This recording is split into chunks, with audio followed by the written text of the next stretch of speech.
interesting backstory here that Travis Kalanick, the former CEO of Uber, really resisted putting out these numbers until he was almost forced to in the aftermath of Susan Fowler's post. You know, we saw the report last year. They've moved the needle slightly a year later. What are the highlights? I mean, I think 2.5%, it's not a lot, but Dara Khosrowshahi, you know, started in September. He's basically been CEO for 7 months. It's probably going to take some time to really turn things around.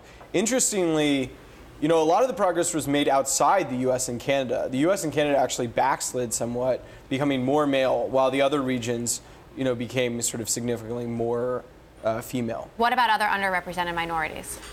I think African Americans are about 8% of employees in the U.S. where they really track it. And clearly there's more work to be done, and I think the growth was similarly small in terms of improvement. What are you hearing from inside the company about the cultural transformation?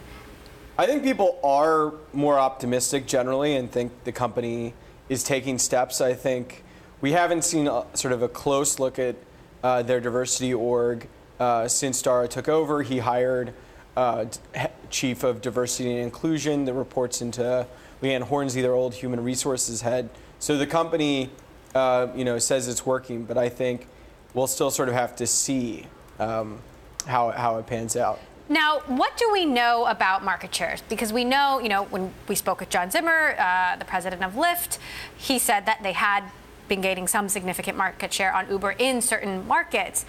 Is that, I wonder if that the needle is turning back a little bit. I don't think we've seen that yet. I think Uber would be shouting that from the rooftops if there was a real sort of shift backwards. You know, Lyft's been talking about, like in your interview, you know, 40, 50% in some markets. Now, obviously, Uber remains the dominant player in the United States and is a global player where Lyft is focused in the U.S. and I think Toronto. But Lyft has definitely gained ground and I think is holding on to it. Now, speaking of ride-hailing on the other side of the pond, the Chinese ride-hailing service DIDI CHUXING holding talks about an IPO that could happen this year. The Wall Street Journal says DIDI could be valued at up to $80 billion, which is more than Uber.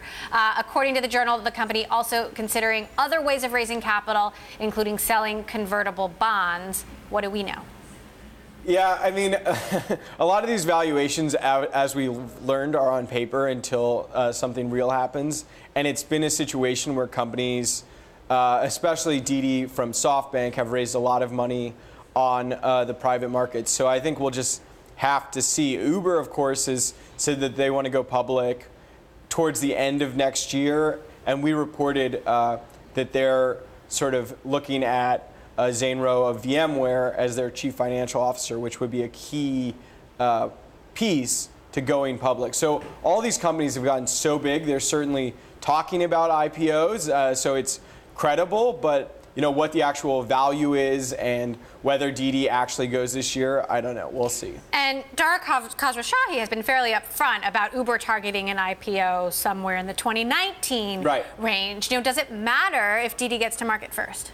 You know, there's always sort of the positioning story. This was like the box, Dropbox conversation. So I think it'll be relevant. They're very different markets.